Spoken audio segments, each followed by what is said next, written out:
Israel സ്വന്തം തീരുമാനങ്ങൾ അമേരിക്കയോട് അടിച്ചേൽപ്പിക്കാൻ ശ്രമിക്കുന്ന നീക്കങ്ങളാണ്.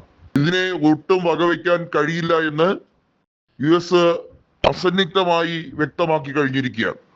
ഡൊണാൾഡ് ട്രംപിനെ പ്രേരിപ്പിച്ച് യുദ്ധവുമായി മുന്നോട്ട് പോകാനുള്ള ഇസ്രയേലിന്റെ നടപടികളെയൊക്കെ നിരുത്സാഹപ്പെടുത്തുന്ന സമീപനമാണ് വൈറ്റ് ഹൗസിൽ നിന്നും ഓരോ തവണയും വരുന്നത്.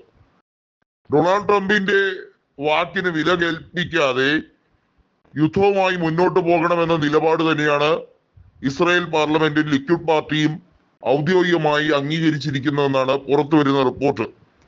ഇസ്രയേലിൽ നാശനഷ്ടങ്ങൾ ഉണ്ടായിട്ടുണ്ട്. അവിടെ ദാരിദ്ര്യം രൂക്ഷമാകുന്നു. അവിടെ ജല ദൗർലഭ്യത വലിയ രീതിയിൽ വരുന്നു. യുദ്ധക്കെടുതികൾ വലിയ തോതിൽ ഇസ്രായേലിനെ വരിഞ്ഞു മുറുകുമ്പോഴും ബെഞ്ചമിൻ നെതന്യാഹു എന്ന യുദ്ധകൊതിയന് തോറ്റുകൊടുക്കാൻ മനസ്സില്ല. ഏത് രീതിയിലും അധികാരം നഷ്ടപ്പെടാതിരിക്കണമെങ്കിൽ ഇറാനുമായി യുദ്ധം ചെയ്തുകൊണ്ടേയിരിക്കണം എന്ന രീതിയിലുള്ള ഒരു പോളിസിയാണ്. നമുക്കറിയാം, ഫലസ്തീനിലെ നിരപരാധികളെ കൊന്നൊടുക്കുന്ന ബെഞ്ചമിൻ നെതന്യാഹു എന്ന ക്രൂരന്റെ തലയെടുക്കാൻ തുനിഞ്ഞുകൊണ്ട് തന്നെയാണ് മുജ്തബ ഖമൈനിയും ടീമും ശക്തമായി വ്യക്തമായ നിർദ്ദേശവുമായി വരുന്നത്.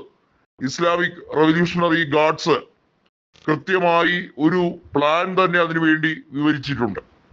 ഖമേനിയുടെ മരണത്തിന് ഉത്തരവാദിയായ, ഖമേനിയുടെ വധത്തിന് പിന്നിലുള്ള ഗൂഢനീക്കങ്ങൾ സർവ്വതും കണ്ടുപിടിക്കുന്നു.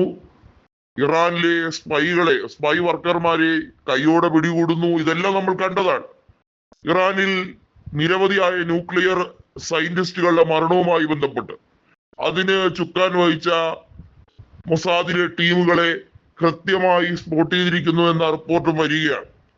ഇവിടെ ഇസ്രായേൽ ഇറാൻ യുദ്ധം കലുഷിതമാകുന്ന കാഴ്ച, പ്രത്യേകിച്ചും അമേരിക്കയുടെ ഇന്റർഫിയറൻസ് കുറഞ്ഞു വരുന്ന കാഴ്ച, അമേരിക്ക ചെയ്ത കടുത്ത പാതകം എന്തൊക്കെയാണ് എന്ന് ഇറാന് നന്നായി അറിയാവുന്നതുകൊണ്ട് തന്നെ അമേരിക്ക യുദ്ധം അവസാനിപ്പിച്ചു എന്ന് പറഞ്ഞാൽ അതൊന്നും മുഖവിലക്കെടുക്കാൻ പോലും കൃത്യമായി തയ്യാറല്ലാത്ത ഭരണകൂടമാണ് ഇറാനിലുള്ളത്.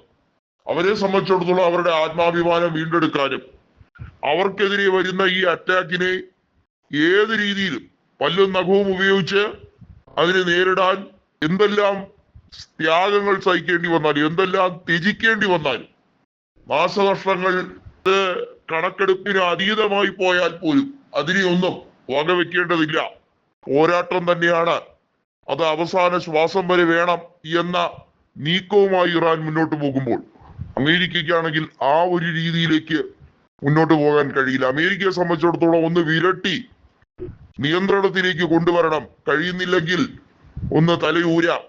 ഇറാഖിനോട് കാണിച്ച നെറുകേടുകൾ ഇറാനോടും കാണിച്ച് ചീഫ് ഷൈനിങ്ങുമായി എത്തിയ ഡൊണാൾഡ് ട്രംപിനോട് പുറത്ത് എന്ന് ആജ്ഞാപിച്ചുകൊണ്ട് ഖമേനിയുടെ ശക്തമായിട്ടുള്ള പടക്കപ്പലുകൾ കൃത്യമായി സാഗരം സാക്ഷിയായി നിരന്നു കഴിഞ്ഞിരിക്കുകയാണ്. അത്യാധുനിക മിസൈലുകൾ ഓരോന്നായി എയർബേസുകൾ തകർക്കുമ്പോഴും ഇറാൻ പറയുന്നു, ഞങ്ങൾ യുദ്ധം തുടങ്ങിയിട്ടേ ഉള്ളൂ എന്ന്. ഞങ്ങൾക്ക് ഇനി പിടിച്ചു നിന്ന് യുദ്ധം ചെയ്യാൻ ഇനി അനേക മാസങ്ങൾ അത് ചെയ്യേണ്ടി വന്നാലും ഞങ്ങൾ തളരില്ല. നമുക്ക് 33 ദിവസമായി യുദ്ധം തുടങ്ങിയിട്ട് എങ്ങും എവിടെയും എത്തുന്നില്ല കാര്യങ്ങൾ. ഇസ്രയേൽ വകവയ്ക്കാതെ മുന്നോട്ട് പോവുകയാണെങ്കിൽ ഇസ്രയേൽ ഒരു പിന്തുണയും കൊടുക്കണ്ട എന്ന തീരുമാനം. അത്തരത്തിൽ അമേരിക്ക ഈ യുദ്ധത്തിൽ നിന്നും പിൻവലിയാൻ ശ്രമിക്കുന്നു എന്ന തരത്തിലും റിപ്പോർട്ടുകൾ വരികയാണ്.